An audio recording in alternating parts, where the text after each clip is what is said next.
Salah satu hal yang sangat menentukan kebahagiaan dan sukacita kita adalah kemampuan kita untuk menahan diri. Tahukah saudara, banyak dosa yang terjadi, banyak kegagalan yang terjadi, bahkan banyak kehancuran yang terjadi dalam hidup kita karena kita gagal untuk menahan diri. Dengan lain kata, asal saja kita mau dan asal saja kita belajar untuk menahan diri dalam banyak hal, maka hidup kita akan melihat begitu banyak berkat dan sukacita yang Tuhan berikan buat kita. Kalau kita bicara tentang menahan diri, dalam hal apa kita harus menahan diri? Yang pertama saya pelajari, kita harus menahan diri dari segala pikiran-pikiran negatif. Karena tanpa kita sadari, pikiran-pikiran negatif itu selalu mau hadir dalam kehidupan kita. Karena kita tahu bahwa iblis itu pendakwah, iblis itu penjajah. Dia gak peduli kita masuk Kristen, dia gak peduli kita melayani, dia gak peduli kita penuh dengan Roh Kudus. Selama dia berhasil menaruh pikiran-pikiran negatif dalam hidup kita, maka kita akan selalu merasa kecewa, kita akan selalu merasa gagal, kita akan selalu mudah marah. Kenapa? Karena kalau kita punya pikiran-pikiran negatif, maka iman tidak akan bangkit dalam hidup kita. Kalau kita punya pikiran-pikiran negatif, kita nggak akan sensitif terhadap suara Roh Kudus. Makanya sebagai hamba Allah, saya hanya mau ingatkan buat saudara, belajar menahan diri dari segala pikiran-pikiran negatif. Kalau ada pikiran-pikiran negatif, jangan di-entertain, jangan diikuti, tapi tolak dalam nama Yesus. Apa yang benar, apa yang mulia, apa yang sedap didengar, itu yang harus saya pikirkan. Nah, saya pelajari, kita juga harus menahan diri untuk tidak membalas yang jahat dengan yang jahat. Karena secara manusia kita tuh kalau menghadapi hal-hal yang nyakitin, kita pasti ada naluri untuk membalas. Nah, kita harus belajar untuk menahan diri. Oke, manusia boleh mereka-rekakan yang jahat tentang saya, Allah saya mereka-rekakannya untuk kebaikan. Nah, itu kita harus menahan diri, karena kita tahu bahwa Allah turut bekerja dalam segala perkara untuk mendatangkan kebaikan bagi setiap orang yang mengasihi Dia. Haleluya. Dan yang ketiga saya pelajari, kita juga harus menahan diri dari segala tawaran-tawaran dunia. Karena saudaraku yang kasih dalam Tuhan, tawaran-tawaran dunia ini seringkali kelihatannya begitu manis. Tawaran-tawaran dunia ini kelihatannya seringkali begitu menyenangkan. Tawaran-tawaran dunia ini kelihatannya seringkali begitu indah, tetapi ujung-ujungnya menjebak. Makanya sebagai hamba Allah, saya hanya mau ingatkan buat saudara, kita juga harus belajar menahan diri. Bukan hanya dari segala pikiran-pikiran negatif, bukan hanya untuk tidak membalas yang jahat dengan yang jahat, tetapi juga untuk dapat menolak segala tawaran-tawaran dunia. Dan yang keempat, kita juga perlu menahan diri untuk tidak bersungut-sungut. Karena ketika kita menghadapi kenyataan yang tidak seperti yang kita harapkan, maka naluri manusia kita selalu akan cenderung membawa kita untuk bersungut-sungut. Tapi makin kita bersungut-sungut, sebetulnya kita makin jauh dari Tuhan. Makin kita bersungut-sungut, kita makin kehilangan damai dan sukacita. Makin kita bersungut-sungut, makin kita kehilangan tuntunan Roh Kudus dalam hidup kita. Karena kita harus belajar menahan diri. Waktu situasi tidak seperti yang kita harapkan, latih diri kita untuk tetap bersyukur kepada Tuhan. Karena di dalam syukur kepada Tuhan ada kekuatan yang baru. Haleluya. Selamat datang dalam program kita hari ini, Harinya Tuhan, sebuah program rohani yang kembali mengingatkan kepada kita betapa pentingnya kita menjadikan firman Tuhan sebagai dasar keseharian hidup kita. Karena selama kita menjadikan firman Tuhan sebagai dasar dalam keseharian hidup kita, langkah-langkah ke depan kita penuh dengan kepastian, kemenangan, berkat mujizat dan perkara-perkara besar. Haleluya. Dan dalam program ini kita sedang membahas tentang menahan diri. Karena saya pelajari salah satu kunci untuk keberhasilan, untuk sukses, untuk kebahagiaan, dan untuk kedekatan kita dengan Tuhan, yaitu kita harus belajar menahan diri dari segala hal yang jahat. Nah, kita mau sama-sama lihat dalam program ini, dalam pembahasan tentang menahan diri di 1 Samuel pasal 20. Di 1 Samuel pasal 20 ayatnya yang ke-35. 1 Samuel pasal yang ke-20 ayatnya 35 sampai ayatnya yang ke-43. 1 Samuel 20 ayat 35 sampai 43. Demikianlah firman Tuhan. Pada waktu pagi keluarlah Yonatan ke padang bersama-sama seorang budak kecil sesuai dengan janjinya kepada Daud. Berkatalah ia kepada budaknya, larilah, carilah anak-anak panah yang kupanahkan. Baru saja budak itu berlari, maka Yonatan melepaskan sebatang anak panah lewat kepala budak itu.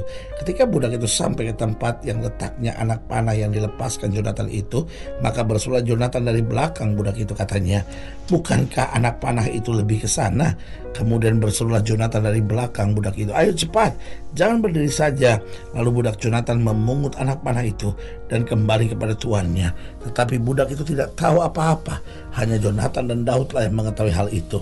Sesudah itu Jonathan memberikan senjatanya kepada budak yang menyertainya dan berkata kepadanya, "Pergilah, bawalah ke kota." Maka pulanglah budak itu, lalu tampillah Daud dari sebelah bukit batu. Ia sujud dengan mukanya ke tanah dan menyembah 3 kali. Mereka bercium-ciuman dan bertangis-tangisan.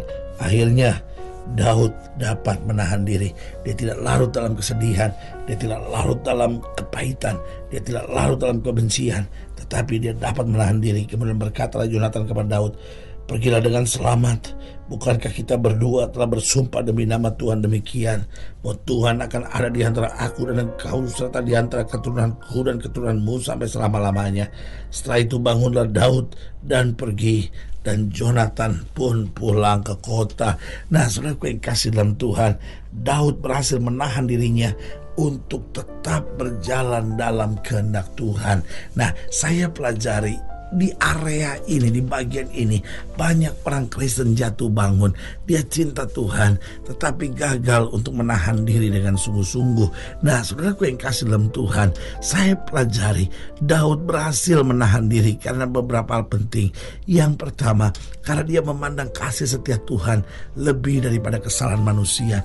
Karena itu dia yakin betul kalimat Jonathan yang berkata, "Pergilah dengan selamat, bukankah kita berdua telah bersumpah demi nama Tuhan, bahwa Tuhan akan ada di antara aku dan engkau serta di antara keturunanku dan keturunanmu sampai selama-lamanya." Nah, dia hanya memandang kasih setia Tuhan ini, bahwa Tuhan akan ada di antaraku, sehingga udahlah orang mau rancangan yang jahat, sudahlah orang mau berbuat apapun, tetapi selama Tuhan besertaku, aku aman, aku tenang, aku bahagia. Karena itu meskipun dia sempat bertangis-tangisan dengan Jonathan, tapi kemudian dia menguasai diri. Dia tahu betul kalau dia pandang salah orang, dia pandang hal-hal yang menyakitkan, maka dia gak akan maju-maju. Karena dia belajar memandang kasih setia Tuhan lebih daripada kesalahan manusia. Saudaraku yang kasih dalam Tuhan, masa saudara mau terus mikirin mertua saudara nyakitin saudara? Masa saudara mau pikirin terus menantu saudara yang telah mengecewakan saudara? Masa saudara mau pikir terus tentang orang tua saudara yang telah menghancurkan masa muda saudara dan masa depan hidup saudara? Masakan saudara mau terus tangisi anak-anak saudara sambil berkata, "Mentang-mentang papa sudah tua, mentang-mentang mama sudah tua, mentang-mentang kami sudah pensiun, sekarang anak-anak tidak lagi mau memperhatikan kami." Sebagai hamba Allah, saya mau ingatkan, kalau kita mau terus lihat kesalahan manusia, kita gak akan pernah bisa bahagia, gak akan pernah bisa maju. Pandang kasih setia Tuhan. Masing-masing orang biarlah bertanggung jawab dengan Tuhan. Kita lakukan yang terbaik. Kita pandang kasih setia Tuhan. Kita tahu dia pembela kita. Yang kedua, Daud menahan diri. Karena apa? Karena dia memiliki seorang sahabat yang menuntunnya untuk tetap kuat. Ketika dia mulai goyah, ketika dia mulai lemah, dia bicara dengan Jonathan, dan Jonathan support, Jonathan memberi kekuatan, menuntun. Itu berarti kalau kita cari sahabat yang betul, yang rohaninya baik. Tetapi sebaliknya, kalau kita menjadi sahabat buat orang lain, biar kita juga menuntun orang itu untuk lebih maju dalam imannya kepada Tuhan. Yang ketiga, saya pelajari Daud berhasil menahan diri. Kenapa? Karena karakternya telah disucikan oleh Tuhan. Tuhan telah membinanya terlebih dahulu. Tuhan telah memprosesnya terlebih dahulu. Selama dia ada di padang gurun bersama dengan kambing domba, di situ Tuhan melatihnya untuk memiliki karakter yang disucikan. Saudaraku yang kasih dalam Tuhan, secara manusia Daud susah menahan diri. Kenapa? Karena dia seorang pejuang. Dia berhasil mengalahkan setiap musuh. Tapi saudaraku yang kasih dalam Tuhan, ketika Tuhan telah menyucikan karakternya, kita semua dapat berkata seperti Paulus, "Aku hidup, namun bukan lagi aku yang hidup, tetapi Kristus yang ada di dalam aku." Haleluya. Dan yang keempat, saya pelajari Daud berhasil menahan diri. Yang pertama, karena dia memandang kasih setia Tuhan lebih daripada kesalahan manusia. Yang kedua, karena dia memiliki seorang sahabat yang senantiasa menuntunnya untuk tetap kuat. Yang ketiga, karena karakternya telah disucikan oleh Tuhan. Dan yang keempat, karena dia memiliki iman yang tangguh di dalam kebenaran. Saudaraku yang kasih dalam Tuhan, iman kita menentukan kemampuan kita untuk menahan diri. Sehingga kalau kita cepat meletup-letup amarah, kita cepat kompromi terhadap dosa, kita cepat panik, khawatir, kecewa, dan putus asa, itu artinya iman kita tidak sungguh-sungguh rooted, tidak sungguh-sungguh berakar.